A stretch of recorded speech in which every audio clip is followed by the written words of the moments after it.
मायावती की राहें राजनीति में कांटों की डगर थी। बदनामी, परिवार विरोध और परिवार से दूरी सब कुछ मायावती के हिस्से में आया था। को मायावती के बचपन से लेकर उनके अंतिम बार सीएम बनने के दौरान किस किस हालातों से गुजरना पड़ा था। उन्होंने दलित होने के कारण केवल संघर्ष ही किया है। आज भले ही बहुजन समाज पार्टी कुछ समय के लिए पीछे हो गई हो, लेकिन मायावती में ये ताकत है कि वो फिर से बसपा को मजबूती से खड़ा कर सकती हैं। जब हम वर्तमान में देश में बहुजन समाज की सबसे सशक्त महिला के बारे में बात करते हैं, जब हम बात करते हैं कि वाकई में मेल डोमिनेटिंग इस समाज में एक महिला का नेतृत्व कैसा होता है वो चेहरा जो अपने आगे सभी मनुवादियों को घुटने टेकने पर मजबूर कर देता है, जो गिरे, लड़खड़ाए और फिर शेरनी की तरह दहाड़ कर रण में खड़ी हो जाए, तो वो चेहरा बिल्कुल बहुजन समाज पार्टी की मुखिया, उत्तर प्रदेश की 4 बार की मुख्यमंत्री बहन कुमारी मायावती जी जैसा होता है।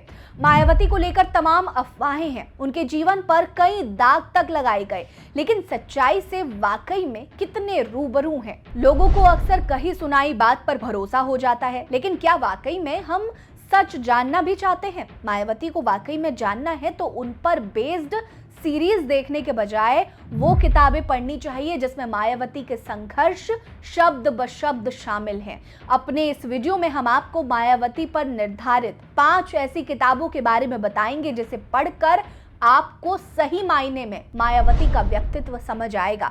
वाकई में कौन है मायावती, ये जानने के लिए इन किताबों को जरूर पढ़िएगा। नमस्कार, मेरा नाम है रीटा, आप भीमसेना देख रहे हैं। हमारी वीडियोस पसंद आएंगी तो लाइक कर लीजिएगा। जिन किताबों के बारे में मैं आपको बताने जा रही हूं, उनमें से आपने अभी तक कौन सी पढ़ी है और कौन सी नहीं, कमेंट करके जरूर बताइएगा।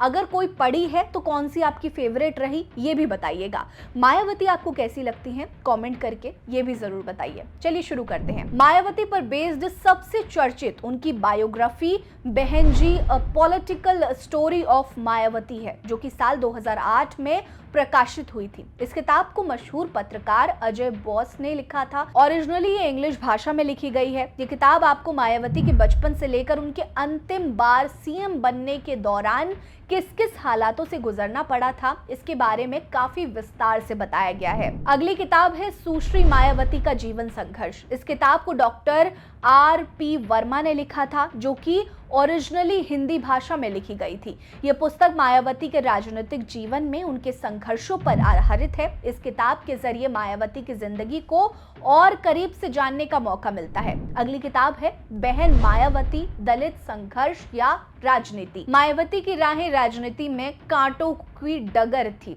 बदनामी, परिवार विरोध और परिवार से दूरी सब कुछ मायावती के हिस्से में आया था। रजनीश कुमार दुबे ने मायावती के राजनीति में आने के बाद जो कड़ा संघर्ष किया, उनसे जुड़े संघर्ष और राजनीति की पड़ताल करती है ये किताब। अगली किताब है अंबेडकर से मायावती तक की यात्रा। ये किताब बाबा साहेब के संघर्ष से लेकर बहन मायावती के संघर्षों तक की कहानी कहती है। इसके लेखक जी प्रसाद और प्रीति सिंह हैं। दोनों लेखकों ने डॉक्टर B.R. अम्बेडकर से लेकर मायावती तक दलित के लिए बदलते आंदोलन की वैचारिक गतिविधियों और राजनीतिक संघर्षों की यात्रा का वर्णन करती है।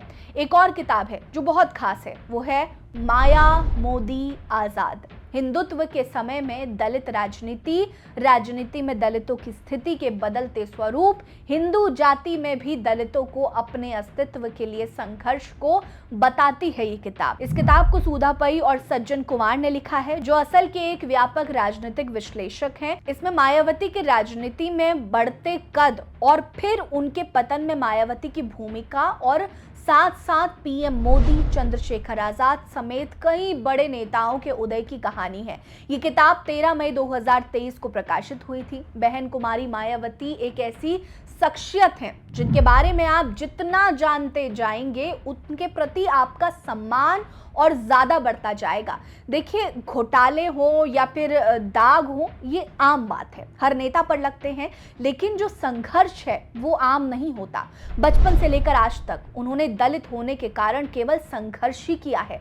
आज भले ही बहुजन समाज पार्टी कुछ समय के लिए पीछे हो गई हो, लेकिन मायावती में ये ताकत है कि वो फिर से बसपा को मजबूती मायावती से खड़ा कर सकती हैं। जो वाकई में मायावती की ताकत को पहचानना चाहते हैं, उन्हें जानना चाहते हैं, उनके लिए ये किताब सबसे बेहतर ऑप्शंस में से एक है। अगर आपने इनमें से कोई किताब पढ़ी है तो हमें कमेंट करके जरूर बताइएगा। आपको वो किताब कैसी लगी ये भी बताइएगा। हमारे साथ बने रहिए। नमस्कार।